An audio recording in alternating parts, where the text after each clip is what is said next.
Hello brothers and sisters, welcome back again sa ating sharing for bread of God. In the name of the Father, into the Son, into the Holy Spirit. Amen.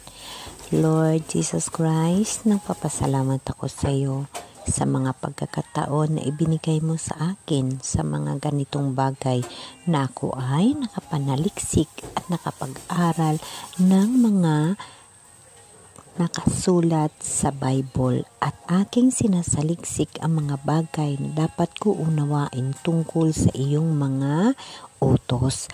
Panginoon, ako ay humihingi sa iyo na ako'y gabayan mo at tulungan sa aking pananaliksik sa pag-sign of cross kung ano ba mga religious ang gumagamit dito at ano ba ang mga kahalagahan nito sa bawat religious na naging bahagi rin ng Katoliko Romano. Kagaya ko, Lord, ako ay Katolikong Romano at ako ay lumaki na gumagamit ako ng sign of cross at dyan ko nakikita ang aking kalinawagan sa buhay at ikaw ay naging kasama ko at sa hanggang ngayon. Lord, gabayan mo ako na lalo kong matutuhan ang lahat ng bagay ayon sa iyong kagustuhan at aking ipahagi sa aking mga kapatid sa pamaraan na ganito.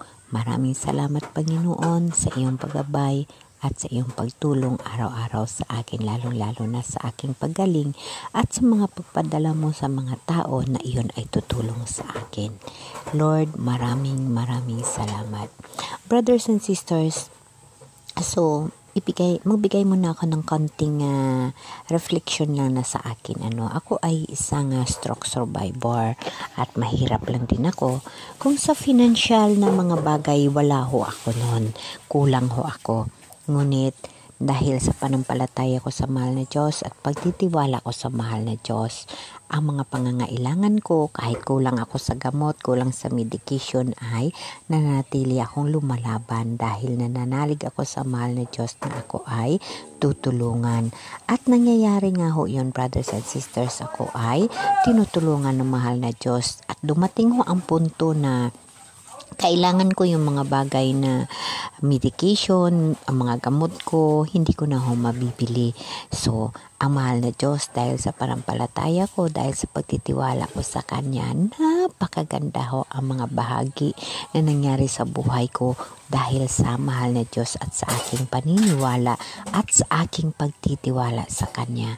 Brothers and sisters, ang malaki ho na bagay na nangyayari sa buhay ko, mismo gumawa ang mahal na Diyos ng paraan. Mismo ang doktor na humahawak sa sakit ko, na humahawak sa akin sa ospital, ay tinutulungan ho ako. At pati ho yung gamot ko ay naging libre na ho. Yung mga bagay na yan, napaka-imposible at imposible talaga mangyayari. Ngunit, ang mahal na Diyos nandyan at nagtiwala ako sa Kanya at sinalig ko sa Kanya, isinusuko ko sa Kanya ang lahat-lahat sa buhay ko. Kaya just imagine, brothers and sisters, mismo ang doktor ko ay nagbibigay ng libreng gamot sa akin, libreng medication, lahat libre. Mayroon pa akong allowance. Alam nyo ba yan, brothers and sisters? Ano kagandang biyaya at mirakulo na binigay sa akin ng mahal na Diyos. Yun ho ay sa pananalig ko sa Kanya. Brothers and sisters, yes, tumutulong ako ng kaunti sa doktor ko, sa pamaraan na sa isip ko, sa pagtingin ng mga tao niya. Yun lang ho ang magagawa ko, pagturo-turo ng kunting luto, no?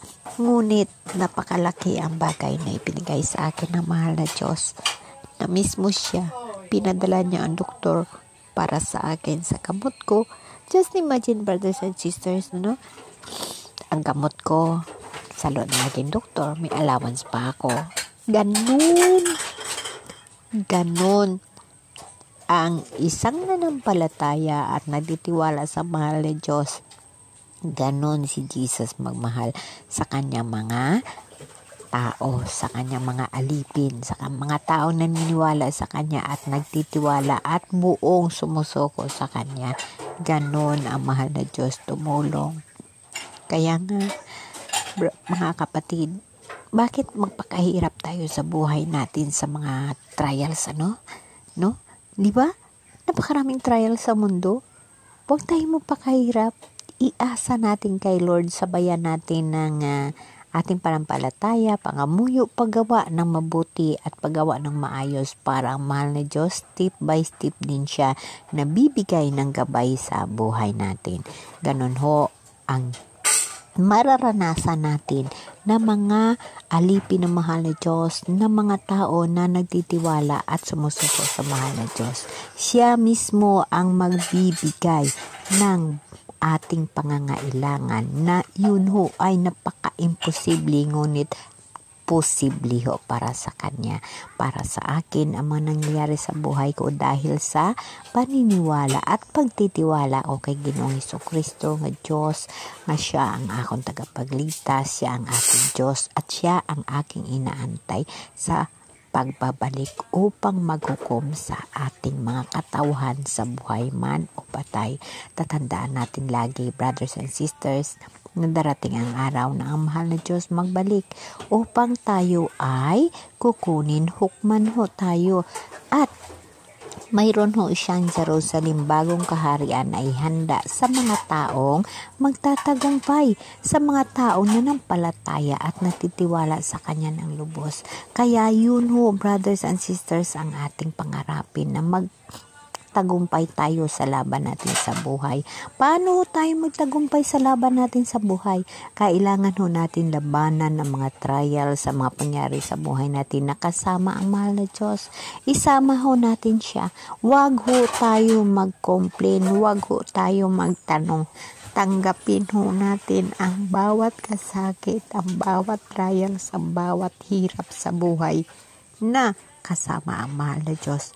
Huwag ho tayo mag-complain, huwag ho tayo magreklamo. Tanggapin lang ho natin yan, pero siya ang isama natin para yun lahat ay maliligtas sa ating mga pangangailangan at problema. Alam niyo ba, brothers and sisters, na kung may nararanasan tayo na war sa buhay, napakahirap sa buhay, iisipin na lang ho natin kung ano kahirap ang naranasan ni Jesus Christ nang siya ay ninansang sa cross.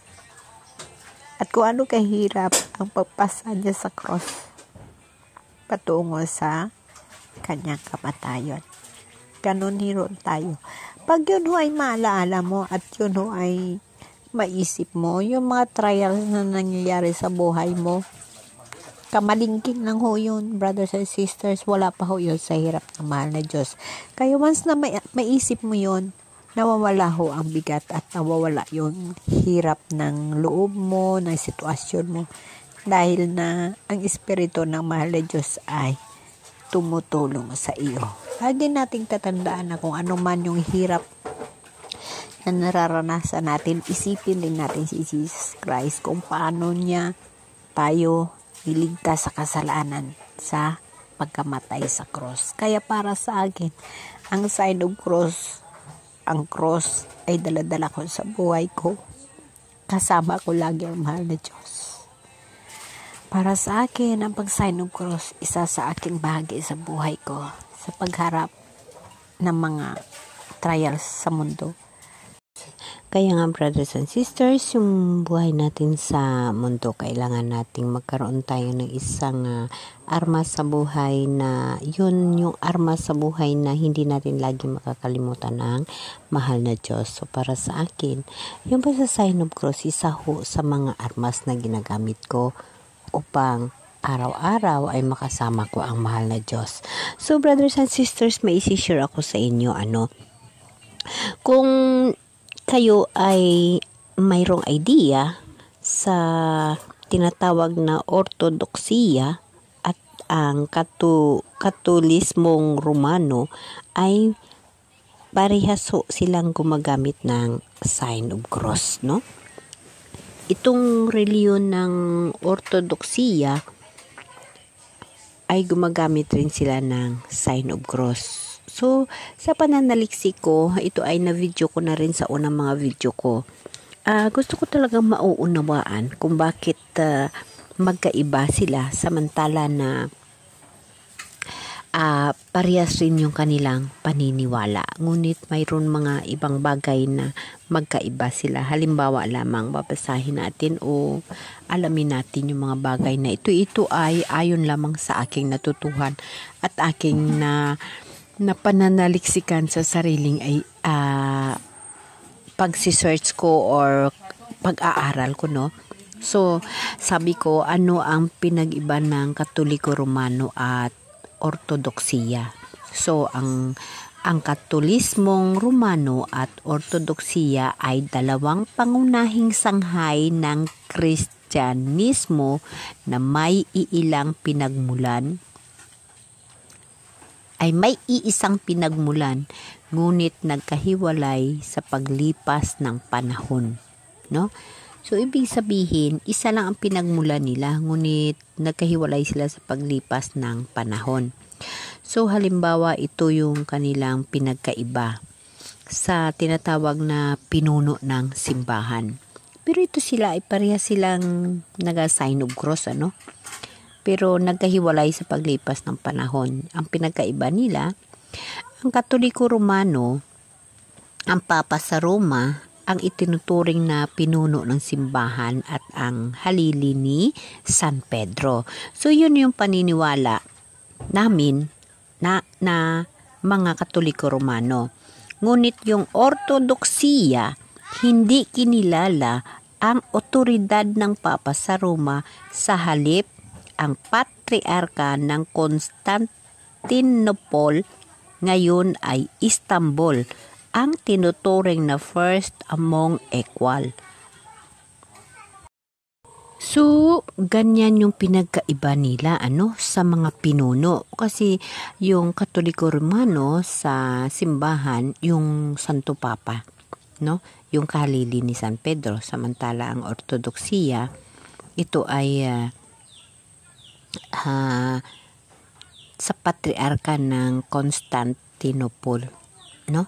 Yung Istanbul. So, titingnan natin kung ano pa ang pinagkaiba nila. Ang pinagkaiba pa nila ay yung sa doktrina tungkol sa Espiritu Santo. So, ang sa Katoliko, ang Espiritu Santo ay nagmula sa Ama at sa Anak. Ang sa Ortodoksiya, ang Espiritu Santo nagmula lamang sa Ama. So, ganun yung pinagkaiba. At saka, sa kalikasan ni Jesus Christ, kasi si Jesus Christ naging tao, no? Diyos at tao, no? Naging tao siya at saka sa Diyos. Parehas yung paniniwala ng Ortodoksiya at ng Katoliko Romano, no? At sa sakramento, ang Katoliko Romano may 7 sakramento: bautiso, kampil, Eucharistia, pagtatapat sa ordinasyon, patrimonyo at pagpapahid ng langis sa may sakit. Ang Ortodoksiya, mayroon din 7 sakramento, ngunit may ibang pag-uunawa at patriarka sa ilang mga sakramento. So, magkaiba, no? Ang Katoliko Romano, mayroon mas napapanahon na naka-ekstrukturang liturhiya tulad ng misa. Yes, yun ang pagsisimba, may misa. Ang Ortodoksiya naman mayaman sa tradisyon na liturhiya at mga seremonya tulad ng liturhiya ni San Juan Crisostomo. So ito yun ang binabalik-balikan ko, no? Dahil na ang Ortodoksiya nagbibase sila kay San Juan Crisostomo, no? Ang Romano Katoliko naman nagbibisa kay San Pedro, no? Kaya ang Santo Papa ang halili sa Roma. So, sino ba si Juan Crisostomo, no? Ito yung aking sinasaliksik kasi ang magkapareha sila nung unang panahon, isa lang pinagmula nila. Pero nagbago lang sa tagal ng panahon. So, pumasok si Juan Crisostomo dito sa Ortodoksiya. So, alamin natin kung sino si Juan Crisostomo, no? Kasi diyan nagbibis ang ortodoksiya sa kanilang panampalataya. Pero parehas sila na nagagamit ng sign of cross. Parehas yung kanilang paniniwala, no? So, si Juan Crisostomo ay isang kilalang santo sa ortodoksiya at isa sa mga ama ng simbahan. Siya ay isinilang noong 347 AD, no? Sa Antioquia, Syria, at namatay noong 407 AD. Ang kanyang pangalan na Crisostomo ay nanghuhulugan ginto ang bibig. Sa Griego, dahil sa kanyang napakagandang pangaral at pagtuturo. So, pareha sila, maganda rin ang pangaral at pagtuturo, kagaya rin ni Pedro, no? Ni San Pedro. So, yun ang pinagkaiba nila, no? Ang Katoliko, Romano Katoliko, si San Pedro, ang unang papa ng simbahang Katoliko. Yung ortodoksiya, simula sila sa kay Juan Crisostomo, yung pinaka-una o ama ng simbahan. So, diyan natin makikita na ang pagsasign of cross noong unang panahon, ginagamit na, no? Ngunit, nagkahiwalay lamang ang kanilang uunawa.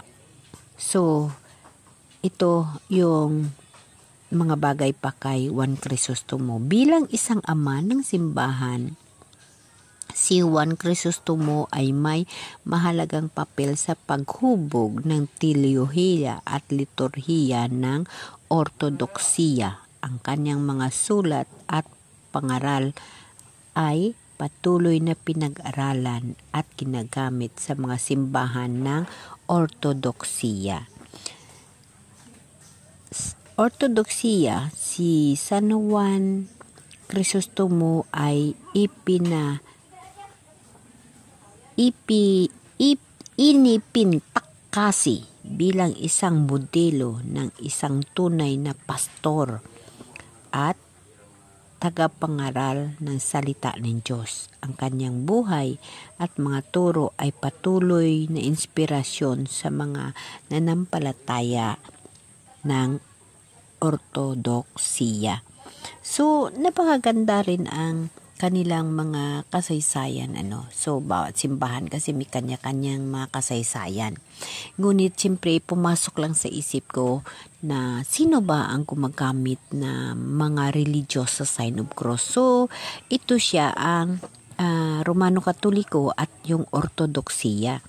So, ang ortodoksiya ay ang kanilang ang panampalataya sa Espirituhanon, ito yung Patriarka Constantinople, no?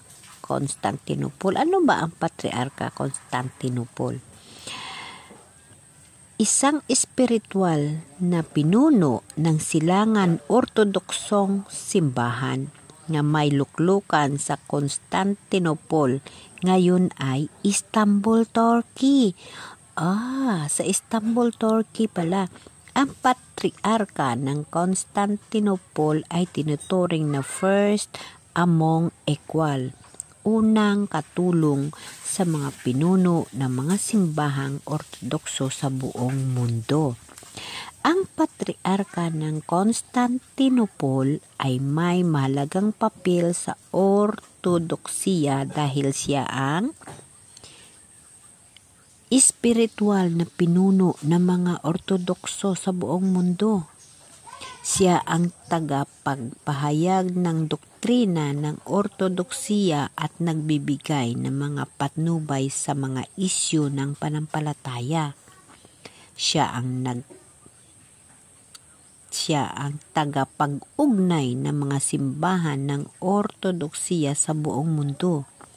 Ang Patriarka ng Constantinople ay may mahabang kasaysayan na nagsimula noong ika-4 na siglo nang ang Constantinople ay naging kabisira ng Imperyong Romano. Ang Patriarka ng Constantinople ay may mahalagang papel sa paghubog ng teolohiya, liturhiya at tradisyon ng Ortodoksiya. Sa kasalukuyan, ang Patriarka ng Constantinople ay si Bartolomeo I na nagsisilbi bilang espiritual na pinuno ng mga Ortodokso sa buong mundo. So ito ang kanilang paniniwala. Ang Ortodokso, ito ay nasa Istanbul, Turkey. Ito sila ay gumagamit rin sila ng sign of cross, no? Ang kanilang pinaniniwalaan namang si San Juan Crisostomo. Samantala tayo, nagagamit rin tayo ng sign of cross bilang Katoliko Romano na sumusunod tayo sa simula pa lamang ni San Pedro, no? Yung Santo Papa. So ganito ang mga bagay na dapat natin malalaman, At ito yung mga bagay na tinatanong ko sa sarili ko bilang nanampalataya at nagsasaliksik sa mga Bible, lalo pa sa mga kaugalian ng bawat religyos, lalo pa sa aking reliyon na bilang Katoliko Romano. So, hindi naman lihim sa atin na tayo lamang na Katoliko Romano ang nagsasign of cross. Ngunit mayroon pa palang ibang mga tao na nagsasign of cross na ginagamit rin nila sa pangreliyon nila, na sa pagkaakala natin ang pag-sign of cross ay kasama na natin na bilang Katoliko, na sila ay isa ring Katoliko kagaya natin. Yun pala, magkaiba ang kanilang mga tinatawag na panampalataya, or magkaiba ang kanilang mga pag-uunawa. Ito yung isang gumagamit ng sign of cross, ito yung Ortodokso, na ito ay ang Patriarka ng Constantinople na tinuturing na first among equal. Ito ay nasa Turkey. So, brothers and sisters, diba? Kung may idea kayo or may kaalaman man kayo tungkol dito, or ngayon lang ninyo ito naririnig na ako bilang tao, bilang tao, ordinaryong tao sa mundo, sa buong akala ko, pag magsa-sign of cross ang isang tao ay yun na yung Katoliko. Kasi mostly Katoliko lamang gumagamit ng pagsa-sign of cross. Yun pala, may reliyon din na gumagamit ng sign of cross na magkaiba sila ng Romano Katoliko. Ito yung Ortodokso, no? Ang Ortodokso na makikita mo sa silangang Europa, no? Ito ay makikita mo sa Istanbul, Turkey. So sila pala gumagamit din ng sign of cross, ngunit magkaiba lang ang mga paniniwala, no? Halimbawa lamang ang sa tradisyon, magkaiba sila. Sa panampalataya ng sakramento, magkaiba sila.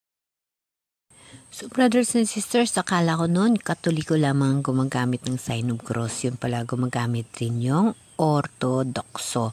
Ngunit magkaiba lang ang kanilang paniniwala, lalo na sa pinuno ng simbahan.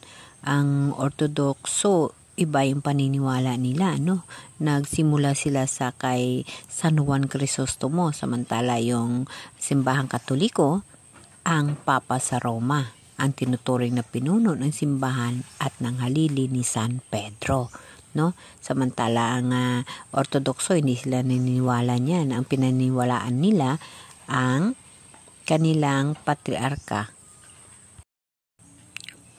Constantinople, Okay, brothers and sisters, see you in my next video. Talakayin natin ulit.